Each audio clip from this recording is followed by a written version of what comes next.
Good morning, brothers and sisters. It's a great privilege to be here and to introduce Mr. Arun Gandhi to you. He was born in South Africa in 1934, and as you know, is the grandson of Mohandas K. Gandhi, better known as Mahatma Gandhi, translated as the Great Soul. Mr. Gandhi's grandfather was truly a remarkable man. At his funeral, it was said of him that he was the conscience of mankind, one who made humility and simple truth more powerful than empires. Albert Einstein proclaimed that future generations will scarce believe that one such as this walked the earth. For grandson Arun, growing up in apartheid in South Africa was a difficult, humiliating, and often a dangerous proposition. A target of bigoted attacks from blacks as well as white, young Arun became increasingly angry and vowed that he would soon fight back and get even. Hoping that a stay with his grandfather would help Arun to control his angers, his parents sent him to live with the Mahatma for 2 years in 1946. This was a turbulent time in the history of India in their struggle for freedom, and young Arun got to view at close range the world-changing events as these unfolded right before his eyes, and he got to observe closely the effects of nonviolence and violence. He was also tutored by his grandfather daily. Between 5 and 6 each day, the grandfather would sit his grandson down and teach him the principles of nonviolence. When Arun left India after this experience, he left determined to devote his life to teaching principles of nonviolence. This determination was strengthened by his parents, Sushila and Manalal, who themselves devoted their lives to nonviolence. Manalal was in prison for 16 years of his life due to his efforts in this regard. They chose to raise their children according to principles of nonviolence, including what can be called loving discipline. When Mr. Gandhi was here last year, he told a powerful story to exemplify the teaching of his own parents. When young Arun had just gotten his driver's license, like many teenagers, he did some dumb things and then compounded them by lying to his father about them. Turned out the father knew that he was lying and had a most unusual reaction to that. He said, "I see that I failed to teach you the value of honesty, and to help me better understand how I can teach you honesty, I'm going to walk home." Well, home was 18 miles away. And by the time the young Arun had driven home very slowly behind his father for 18 miles, he had a determination that he would never lie again. And as I thought about this, it sounds like the hearers of King Benjamin's discourse, who had no more disposition to do evil, but to do good continually. At the age of 23, Arun moved back to India, worked as reporter for the Times, met and married his wife Sunanda. He also formed the Center for Social Unity. The center's mission was, and still is, to alleviate poverty and caste discrimination by providing members of the untouchable class with self-help models of commerce. Mr. Gandhi will elaborate on this theme when he returns to campus on Friday to speak at the keynote session of the Microcredit Conference to be held at the Wilkinson Center on Friday and Saturday. Mr. Gandhi lived in India through most of his adult life and then came to the United States in the 80s to study racial relations and the civil rights movement in the United States.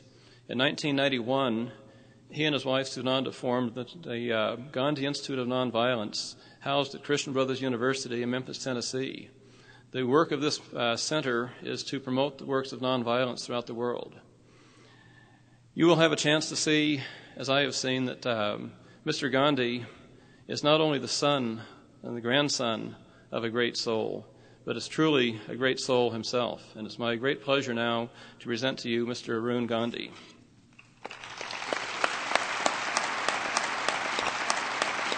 Thank you very much. It's a great honor to be here today to speak to you on this occasion. The 21st century is coming, and where are we going is a question that we need to ask ourselves as we sit on the threshold of the 21st century. The 20th century has become the most violent century in human history. We have killed more people in this century than we have killed in any of the past centuries.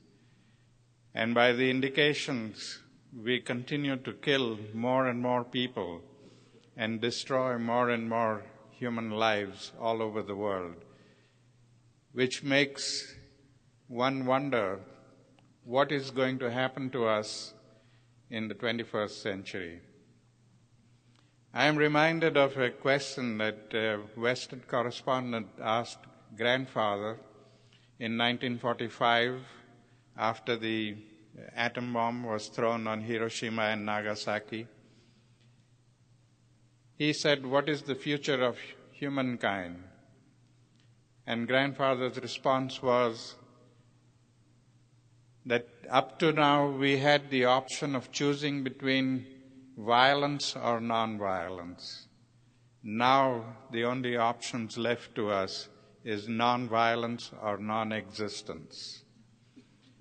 Now, although he said this in terms of the nuclear threat that he perceived at that moment, but he also said it in terms of the spiritual threat that affected all of us. It's not just the wars that we need to be concerned about, but our loss of humanity that is also a matter of great concern. We are becoming so immune to violence that we don't care what happens to people. And this kind of a spiritual death is more dangerous than all the violence that we can see around us.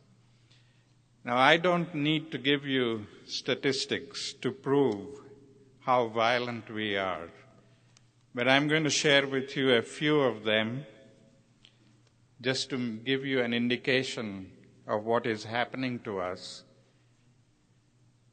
I recently came across these statistics relating to handgun deaths. And it was amazing to me, and I'm sure when you hear these statistics, you will also be as amazed as I was, at why is it that the most advanced country in the world, the most progressive country in the world, the most developed country in the world, is also the most violent country in the world? And it doesn't fit together, because one expects that as we progress, we are progressing towards civilization. As we develop, we are developing towards better human beings. And if that is the case, then why is it that we are becoming so violent? In 1992, a research was done on handgun-related deaths in some of the more advanced countries of the world. And the results were shocking. They found that in the year 1992, there were 13 handgun-related deaths in Australia, 33 in Britain, 36 in Sweden, 60 in Japan, 87 in Switzerland, 128 in Canada, and 13,220 in the United States. Now we've got to find out why is this happening and what can we do to stop this from happening. We don't want to make the 21st century a more violent century than the 20th century. We want to reverse the course and make it less violent so that we can all live in peace and harmony with each other. And we can do this, we can achieve this if we are determined to make that effort. But if we continue to flow with the tide and say that we can't do anything about it and whatever we do is not going to make much of an impact on anybody anyway, then we are just going to face the situation that we come across and live with it and perish with it. But each person can make that difference. And this has been shown to us in the way grandfather got up and made a difference when he was faced with humility. Now, he didn't intend to become a great person. In fact, when he came back from England with a degree in law, his only intention was to set up a legal practice and earn money so that he could pay back the loans that the family had taken for his education. He was desperately trying to set up this legal practice in India, and for some reason he failed miserably.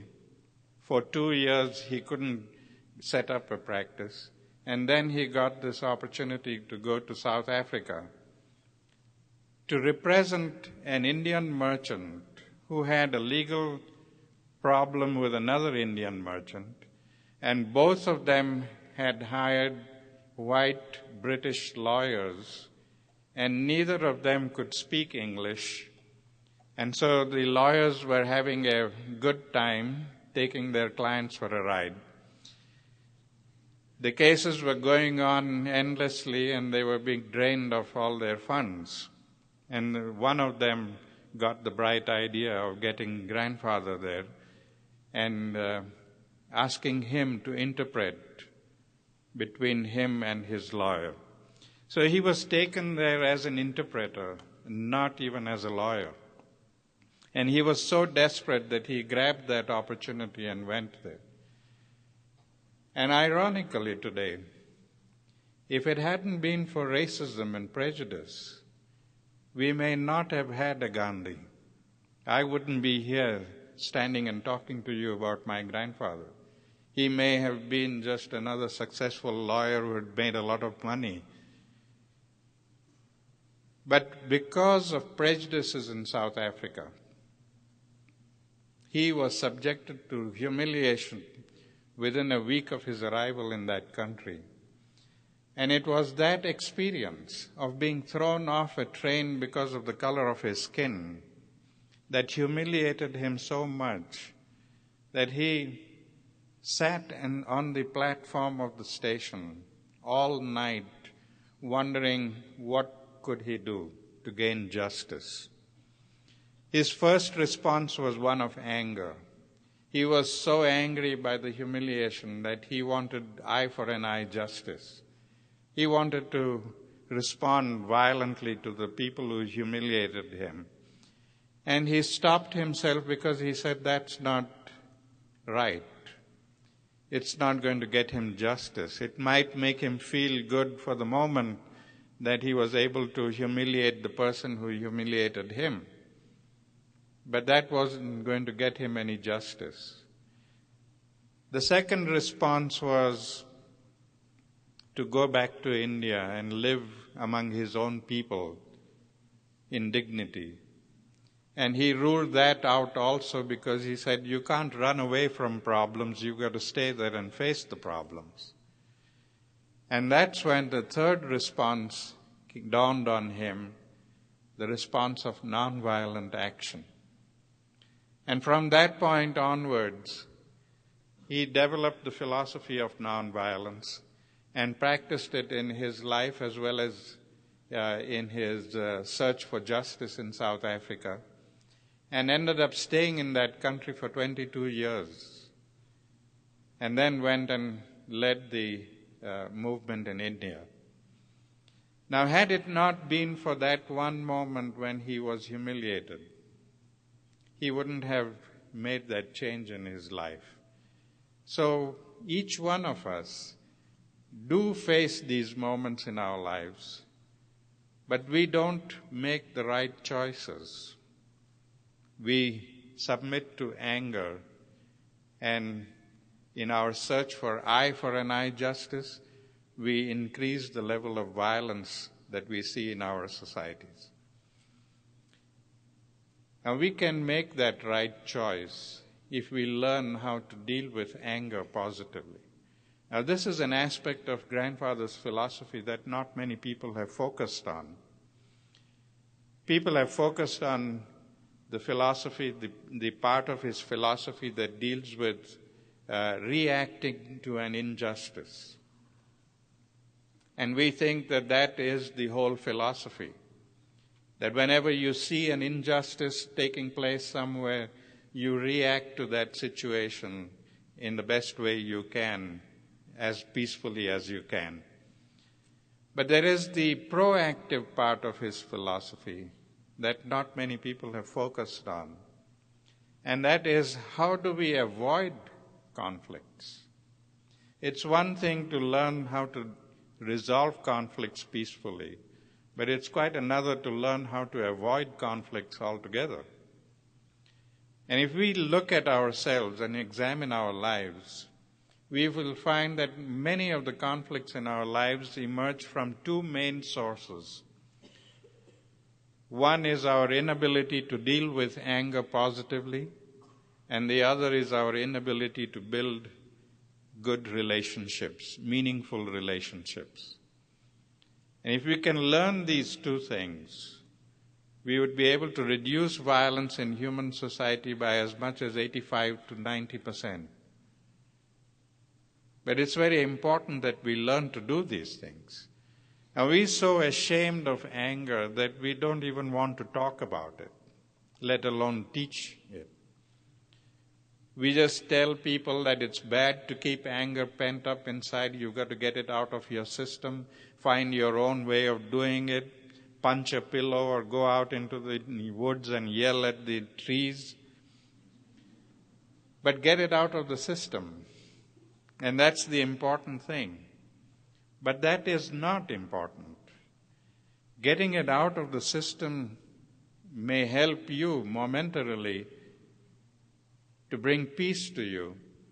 But if you don't address yourself to that problem, it's going to come back again and again, and you're going to be faced with this situation until you give up and just respond in anger. So it's essential that we learn how to deal with that positively.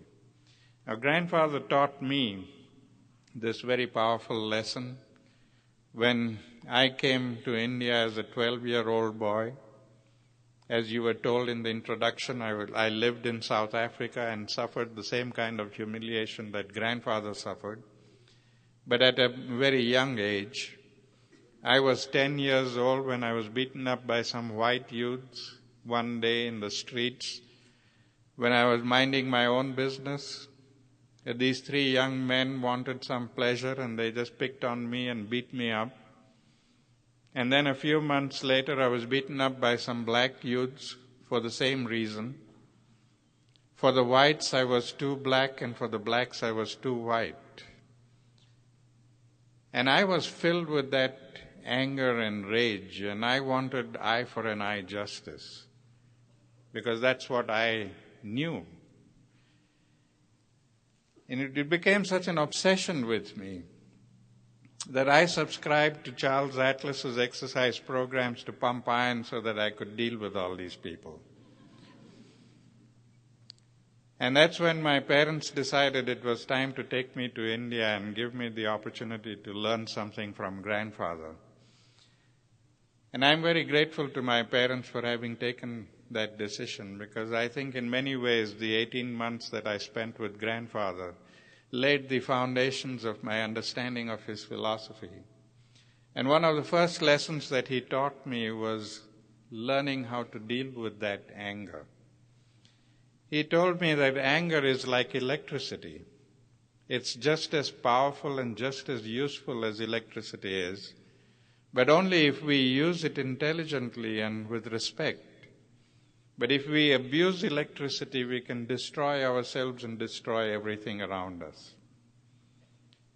And so just as we channel electricity and bring it into our lives and use it for all the good that we use electricity for, we must be able to channel anger in the same way and use it for the good of humanity.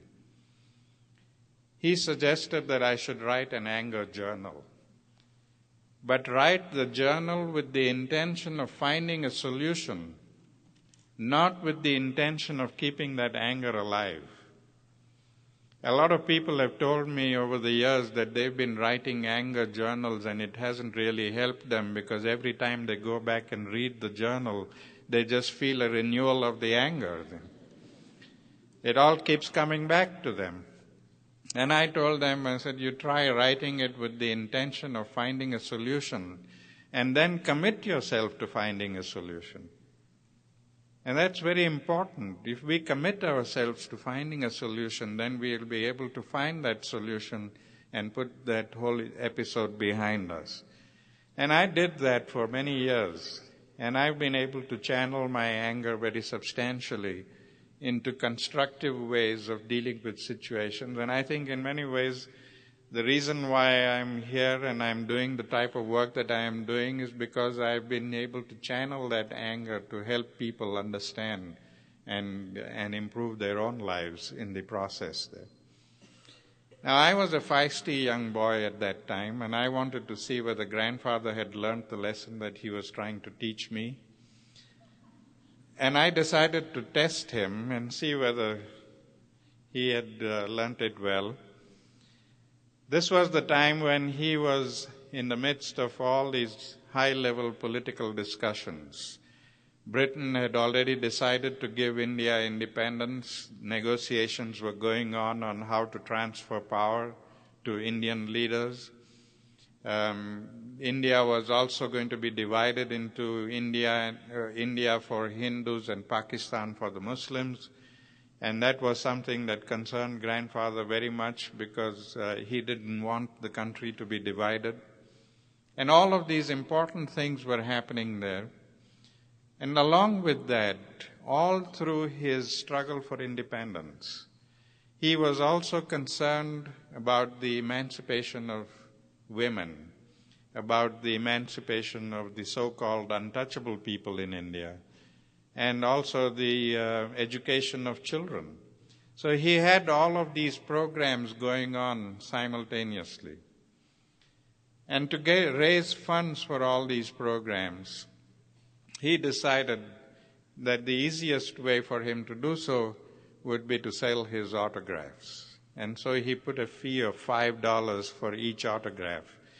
And every morning and evening after his prayer services, when people would gather for his autograph, it was my duty to go out into the audience and pick up their autograph books and the money and bring it to him for his signature.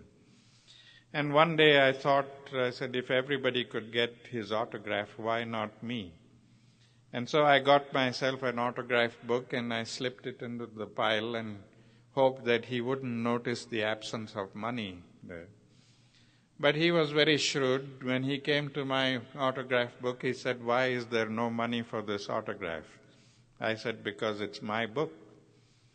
And he said, well, you should know that I don't make an exception even for grandsons. That if you want an autograph, you will not only have to pay me for it, but you'll have to earn the money and pay me. And I said, no way. I said, you are my grandfather and I'm going to make you give me this autograph free.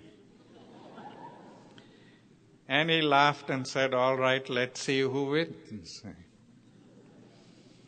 And from that day, every day when he was in the midst of these high-level political discussions with British politicians and Indian politicians, I would barge into the room with my autograph book and thrust it in his face and demand an autograph. My logic was that just to get rid of me, he'll sign the book and give it to me. But instead, every time I became too boisterous, all he did was put his hands across my mouth, pressed my head against his chest, and went on talking politics. On many occasions, some of the other politicians used to get exasperated and tell grandfather, why don't you give him the autograph and be done with it? He comes and disturbs our meetings every day. And grandfather would only laugh and say, no, this is our private joke. You don't have to get involved in it. But the long and short of it is that he never did give me that autograph. But I don't remember his ever telling me to get out of the room and leave him alone. Like we do with our children. When they come into the room while we are working on something important, we shoo them away and say, get out, leave me alone, we'll talk about it later, all that kind of thing. But he never ever did that. And that's when I realized that he had really very substantially taken control of his anger and was able to make a difference. I had an occasion to put this to test in another way much later in 1968 when I was living in India, a victim of apartheid because the South African government wouldn't allow me to bring my wife, Indian-born wife, to South Africa. I was forced to live in India. Not that I regretted it, but it was, in a way, victimization. And in 1968, a friend of mine from South Africa was coming to India for the first time. He was very nervous about making this trip, so he wrote to me to come and receive him at the docks when the ship arrived and to make arrangements for his stay in India and his travels and all that. And so when I went to the docks, his ship arrived at 10 o'clock in the night, and I was the first Indian to go on board. And instead of meeting my friend, I met a strange white man who came up to me and grabbed hold of my hand and shook it profusely and introduced himself as Mr. Jackie Basson, Member of Parliament from South Africa. And as the moment he told me his name, I recognized who he was. He was an extremely racist person. He was responsible for my humiliation. He was responsible in many ways for the apartheid policy because he supported his party's policy.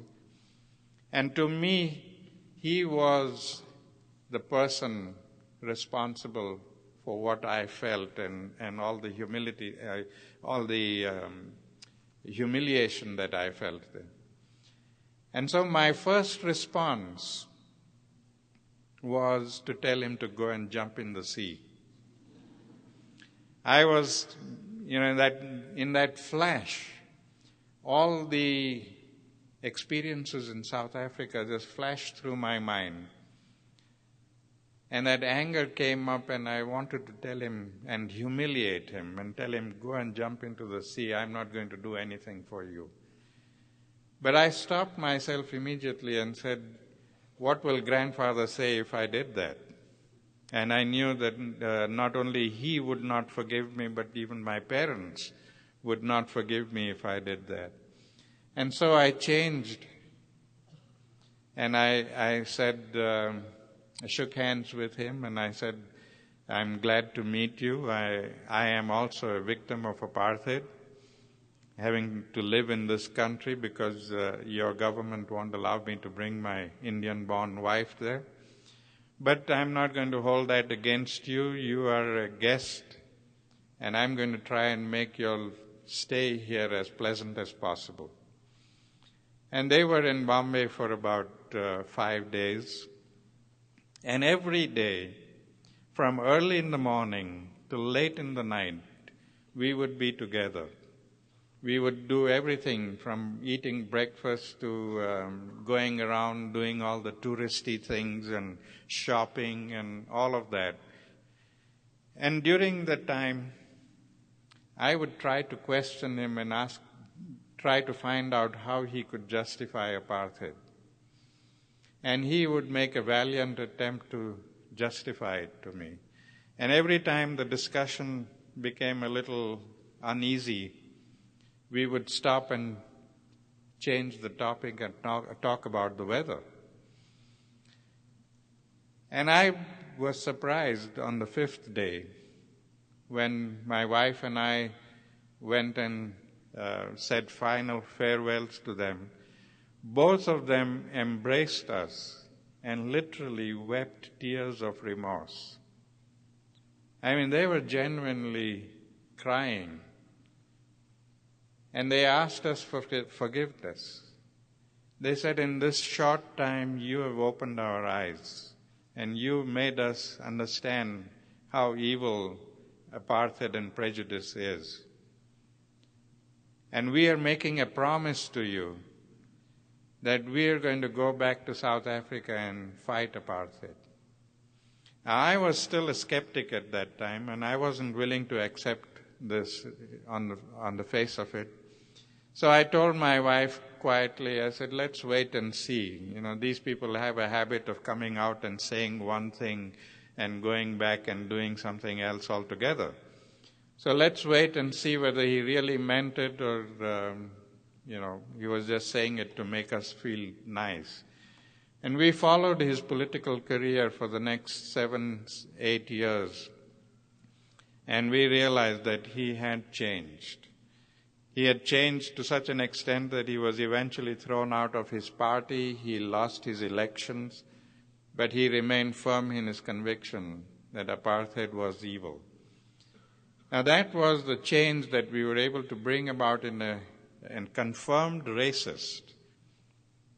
In just 5 days of simple dialogue, a friendly discussion could bring about that kind of change in the people. And that's when I realized the power of nonviolence, that it is very effective if we learn how to use it properly.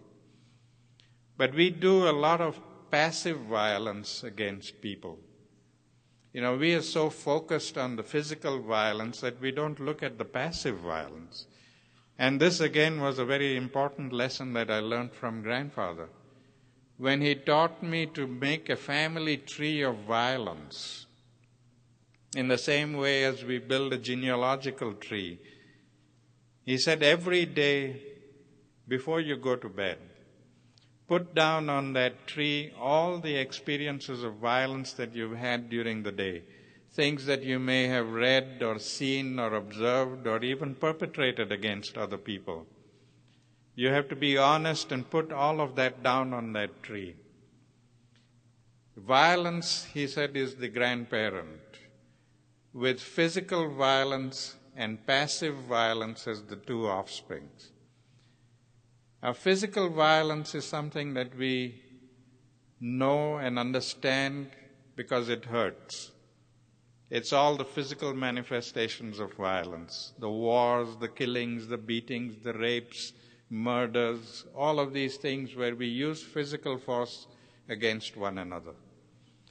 But passive violence is the type of violence that we do to one another consciously or unconsciously, where we don't use any physical force, but our body language, our attitudes, the way we speak to people, the way we look at people, the things that we do to people and say to people, all of these things are acts of violence also. And actually, it is that passive violence that we commit all the time, knowingly or unknowingly, that generates anger in the victim, and that anger then translates into physical violence. So in effect, it is this passive violence that fuels the fire of physical violence. So if we want to put out the fire of physical violence, logically we have to cut off the fuel supply. And the fuel supply is us, each one of us. So we have to look at our own selves and acknowledge that we are violent and that we need to change. And that exercise that grandfather made me do was a way of acknowledging my own violence, learning about my own violence and acknowledging it. I'm sure if I ask all of you now whether you are violent or non-violent, you will all be willing to swear on the Bible that you are non-violent. But, we are all partly true. We are non-violent only in the sense that we don't go out and beat up people or kill people. But we are violent in the sense that we practice a lot of passive violence. And unless we acknowledge that and change that, we'll never be able to create a peaceful society. It's a very important lesson for us to learn. I learned another very important lesson from him over a little pencil. A little 3-inch stub of a pencil became the object of a major lesson for me. When I was coming back from my tuitions one day, and I was 13 years old then, and walking home, and you know how careless 13 years old are, I had this pencil in my hand and a notebook, and I looked at that pencil and I said, I deserve a better pencil. This is too small for me to use. And so I threw it away. And that evening when I met Grandfather, I asked him for a new pencil. And instead of giving me a new pencil, he subjected me to a lot of questions. He wanted to know how the pencil became small and why did it become small and where did I throw it away, and on and on and on. And I couldn't understand why he was making such a fuss over a little pencil until he told me to go out and look for it. And I said, you must be kidding. I said, you don't expect me to look for this little pencil in the dark? He said, oh yes, I do. Here's a flashlight. This will help you. And he sent me out with a flashlight to look for this pencil, and I think I searched the bushes for about 3 hours. And when I finally found the pencil and brought it to him, he said, now I want you to sit here and learn 2 very important lessons. The first lesson is that even in the making of a simple thing like a pencil, we use a lot of the world's natural resources. And when we throw them away, we are throwing away the world's natural resources, and that is violence against nature. The second lesson is that because in an affluent society we can afford to buy all of these things in bulk, we overconsume these things. And because we overconsume the resources of the world, we are denying those resources to people elsewhere who have to live in poverty, and that is violence against humanity. And that was the first time I realized how wide and broad his philosophy of nonviolence was. That every little thing that we did every day, throwing away things or wasting things or destroying things, were acts of violence. And we do this all the time. I mean, I've been living on university campuses for 12 years in the United States, and I've never had to buy a pen or a pencil, because I find them lying all over the campus there. And I'm constantly picking up these pens and pencils and using them. And many of the students who've seen me doing this, they think I'm a crank. And they come running to me and say, Mr. Gandhi, here's a pencil we found for you. And I hope that someday they will learn the profound lesson that I learned from you. But I have to come to an end now, and I want to share 2 last stories to show you how we can build relationships between people, and which is a very important thing. We have to live what we want our children to learn. There was a little boy, 6 years old, who was living in the community that Grandfather had created, a community in which I was living with him when we were visiting India. And this boy and I were very good friends. And he had a very strong sweet tooth. He just couldn't resist sweets. He would eat excessive amounts of sweets. And so the result was that he started getting all these boils on his body all over. And his parents took him to the doctor. And the doctor said, you got to stop him from eating sweets. No more sweets until he is cured of this ailment. And so the parents came home and they would nag the boy every day and tell him that you are not going to get sweets anymore. The doctor has said no sweets for you. And yet there were sweets on the table and everybody else was eating the sweets. The result was that this boy didn't obey his parents. When nobody was looking, he would grab some of the sweets and eat it. And the result also was that he couldn't be cured. And so after a few days, the mother came with him to Grandfather and said, will you please explain to this boy that he is not to eat sweets. He won't listen to us. We have been trying to tell him this for several days, but he won't listen to us. Now I want you to speak to him. And Grandfather said, all right, you come back after 15 days and I'll speak to him. And so the mother went back and she came back after 15 days, and grandfather took this boy aside, spoke to him for less than half a minute, and the boy went home and gave up sweets, wouldn't touch sweets anymore. And the mother was puzzled. She came back to grandfather and asked him, what kind of miracle did you perform? That we were telling him to do the same thing and he wouldn't listen to us, and yet you just spoke to him for a half minute and he has obeyed you. And grandfather said it wasn't a miracle. The only thing I told him was that I've given up eating sweets for 15 days and I'm not going to eat sweets until you are allowed to eat sweets. And I hope that you will give it up too. Now the parents were not doing this. They were using their parental authority to tell that child not to do something that the doctor said not to do. And so the child didn't obey that.